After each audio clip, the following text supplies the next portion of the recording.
மருத்துவர் சரவணன் அவர்கள் மருத்துவக் கல்லூரி பேராசிரியர் அவர்களை அன்போடு அழைக்கின்றோம்.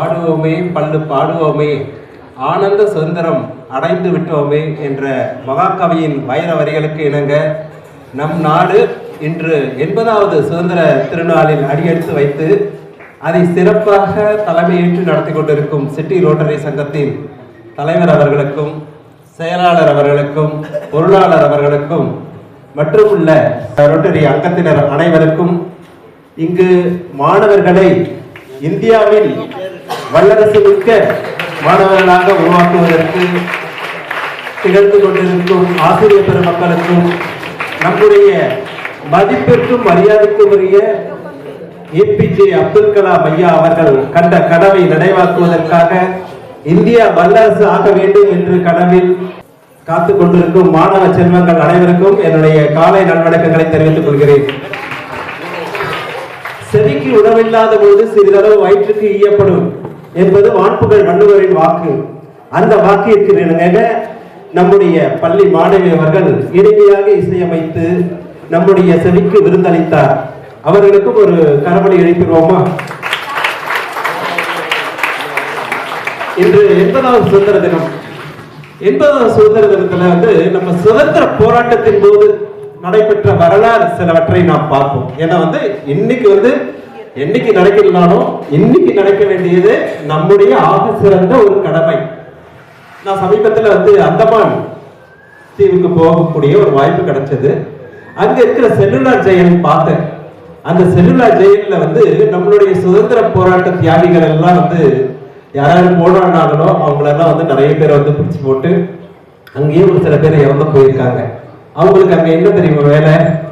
அதாவது இங்க சுதந்திர போராட்டத்தின் ஆங்கிலேயர் எதிர்த்து போராடினா அங்க வீட்டுக்கு தகவல் மட்டும் தெரிவிப்பாங்க. தெரிவிச்சுட்டு நாடு கடத்துவாங்கன்னும் போது கடல் கடந்து அந்தமான் ஜெயில போட்டுருவாங்க. நிறைய பேர் அப்படி. அதாவது நம்மளுடைய தமிழ்நாடு மட்டும் இல்லாமல் இந்தியா முழுக்க இருந்தும் பல பேர் பல இன்னுயிரை தியாகம் செய்திருக்கிறார்கள். அந்த வகையில பாத்தீங்கன்னா அவங்களுக்கு காலையில குடிக்க கஞ்சி தருவாங்க. அதுக்கப்புறம் என்ன வேலை செய்யணும்னா அங்க தென்னை மரம்லாம் அதிகமா இருக்கும்.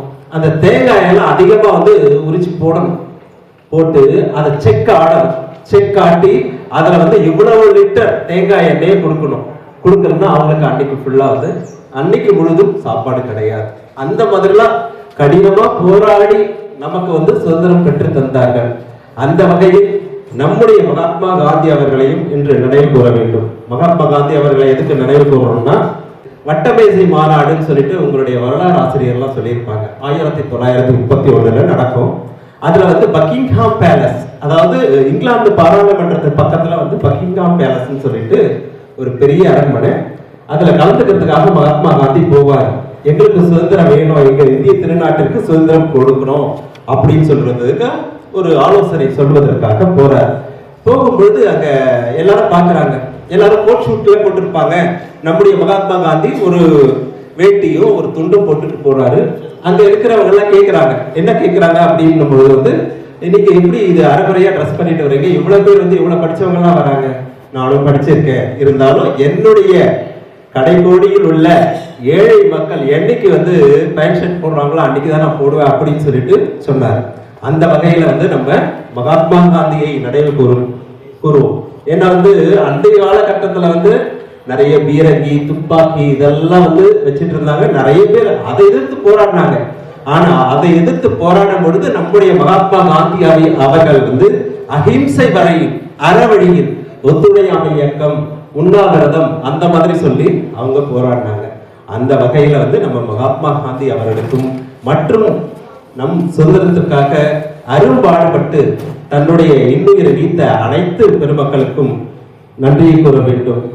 அதாவது மாணவர்களாக உங்களுக்கு நான் ஒன்றையும் சொல்லிடுறேன், நாட்டுப்பற்று வேணும். அதாவது நம்ம தொலைக்காட்சியிலெல்லாம் கிரிக்கெட் பார்ப்போம், இல்லை கால்பந்து பார்ப்போம், இல்லை செஸ் விளையாட்டு பார்ப்போம். அப்போ இந்தியா பாகிஸ்தானை எதிர்த்து விளையாடும் பொழுது நம்ம இந்தியா ஜெயிக்கணும் ஜெயிக்கணும் சொல்றது மட்டும் இல்ல நாட்டுப்பற்று. எது நாட்டுப்பற்று? நீங்க இருக்கிறீங்க, மாணவர்களா இருக்கீங்க, உங்களை பள்ளிக்கூடத்துல ஒரு சுற்றுலா ஏற்பாடு செய்யறாங்க. இன்னொரு மாணவி, ஏழ்மையான மாணவி, அவர்களுக்கு வந்து சுற்றுலாவுக்கு பணம் தர முடியாது. அவங்க வீட்டுல இருந்து ஒரு சின்ன தொகையெல்லாம் தர முடியும். மற்ற மாணவிகள்லாம் சேர்ந்து அவங்களுக்கு உதவி பண்றீங்க பாருங்க, அதுதான் நாட்டுப்பற்று. அந்த மாதிரி வந்து ஒரு தீரக்காரமா வருவாங்க. அந்த தீரக்காரமாவுக்கு உங்களை மாதிரி வந்து ஒரு பிள்ளைங்க இருப்பாங்க. அந்த பிள்ளைங்களுக்கு வந்து ஒரு பேக் இருக்காது, நல்ல ஒரு பள்ளிக்கூடம் செல்வதற்காக ஒரு பை இருக்காது. உங்க வீட்டுல வந்து உங்க அப்பா ஒரு பேக் வாங்கி கொடுத்துருப்பாரு, இல்லது உங்க மாமா, சித்தப்பா, பெரியப்பா யாரும் இன்னொரு பேக் வாங்கி கொடுத்துருப்பாங்க. உங்களுக்கு வந்து ஒரு பேக் மட்டும் போதும், இன்னொரு பேக் இருக்கும். அது அங்க படிக்கக்கூடிய அந்த கீரைக்காரங்க வராங்க இல்லையா, அந்த குழந்தைங்க வந்து நம்ம கொடுக்கறது தான் நாட்டுப்பற்று. இல்லாட்டி ஜாமெட்ரி பாக்ஸ் ஒரு சில குழந்தைகளுக்கு வாங்க முடியாது. நீங்க வந்து 2 ஜாமெட்ரி பாக்ஸ் இருந்தா ஒரு ஜாமெட்ரி பாக்ஸ் கொடுக்கிறது நாட்டுப்பற்று. அந்த வகையில் வந்து நம்ம வந்து அந்த பற்றுதலை வளர்த்துக் கொள்ள வேண்டும் என்று கேட்டுக்கொண்டு ஒரே ஒரு சின்ன விஷயம் மட்டும் சொல்லிடுறேன். நம்மளுடைய அப்துல் கலாம், பெருமைக்குரிய முன்னாள் ஜனாதிபதி, அவர்களை எல்லாருக்குமே தெரியும். அவர் வந்து பெரிய சாதனைகள்லாம் பண்ணிட்டாரு. கோபுரான் விஞ்ஞானி, கோபுரான்லாம் அணுகுண்டெல்லாம் வெடிச்சிட்டாரு. அதுக்கப்புறம் உலகம் புகழக்கூடிய சாதனைகள் பலவற்றை படைத்துட்டாரு. அதாவது வந்து ஒரு சிலரினால் பதவிக்கு பெருமை, ஒரு சிலரினால் பதவிக்கு பெருமை, பதவியினால் பல பேருக்கு பெருமை. சரியா? அந்த பதவியே பெருமைப்பட்டது நம்மளுடைய ஏபிஜே அப்துல் கலாம் ஐயா அவர்களால் தான். அந்த பதவியை அலங்கரித்தவர் ஏபிஜே அப்துல் கலாம் ஐயா அவர்கள். அவர்கிட்ட ஒரு இன்டர்வியூ, அதாவது எல்லாரும் வந்து ஒரு காலேஜில் போயிட்டு எல்லாம் பேசியெல்லாம் முடிச்சிடுறாரு. அதுக்கப்புறம் ஐயா நீங்க பெரிய சாதனையெல்லாம் பண்ணியிருக்கீங்க, உங்களுடைய சாதனையிலே சிறப்பான சாதனை அப்படின்னு சொல்லிட்டு நீங்க பார்க்கக்கூடிய சாதனை என்ன அப்படின்னு சொல்லுவீங்க அப்படின்னு கேட்டா எல்லாரும் நினைச்சிட்டு இருக்காங்க. போக்ரான்ல அணுகுண்டு வெடிச்சது, ராக்கெட் ஏவுகணை எல்லாம் அனுப்பிச்சது, ஜனாதிபதியா இருந்தது அப்படின்னு சொல்லிட்டு ஐயா சொல்லுவாரு அப்படின்னு நினைச்சாங்க. ஆனா வந்து ஏபிஜே மதிப்புக்குரிய நம்மளுடைய முன்னாள் ஜனாதிபதி என்ன தெரியுமா சொன்னாரு, நான் வந்து இந்த இந்தியா ஸ்பேஸ் ரிசர்ச் ஆர்கனைசேஷன்ல இஸ்ரோல ஒர்க் பண்ணிட்டு இருக்கும் பொழுது நான் வந்து இந்த போலியோ வந்த குழந்தைங்க இருக்கு இல்லையா, அந்த போலியோ வந்த குழந்தைங்களுக்கு வந்து முன்னாடி எல்லாம் பாத்தீங்கன்னா அந்த வெயிட்டோட கூடிய அந்த கால்ல பெல்ட் போட்டுட்டு காலிப்பர் வச்சுட்டு வந்து நடக்க முடியாம குழந்தைங்கெல்லாம் நடந்து வரும் சப்போர்ட்டுக்காக. அந்த மெட்டீரியலை ஒரு இலகுவான மெட்டீரியலா செஞ்சு கொடுத்து அந்த குழந்தைகளும் அந்த மெட்டீரியலை போட்டுக்கிட்டு அந்த போலியோ வந்த குழந்தைகளும் ஓடிச்சு பாருங்க. அந்த தருணம் தான் என் வாழ்க்கையில் மறக்க முடியாத மகிழ்ந்த தருணங்கள் என்று நம்முடைய மதிப்பிற்குரிய முன்னாள் ஜனாதிபதி சொன்னார். அந்த வகையில வந்து நம்ம நாட்டுல வந்து எவ்வளவு பெரிய அறிஞர்கள், விஞ்ஞானிகள் எல்லாமே தோன்றியிருக்காங்க. அந்த மாதிரி நீங்களும் ஒரு விஞ்ஞானியாக, நீங்களும் நாட்டுக்கு உழைக்கும் நல்லவர்களாக வர வேண்டும் என்று கூறிக்கொண்டு இந்த வாய்ப்பை எனக்கு அளித்தமைக்கு ராணியார் மேல்நிலைப் பள்ளி ஆசிரியர்கள் அனைவருக்கும் மற்றும் உள்ள சிட்டி ரோட்டரி சங்கத்தினர் அனைவருக்கும் என்னுடைய வணக்கங்களையும் நன்றிகளையும் தெரிவித்துக் கொண்டு உங்களிடமிருந்து விடைபெறுகிறேன். நன்றி, வணக்கம், வாழ்க வளமுடன்.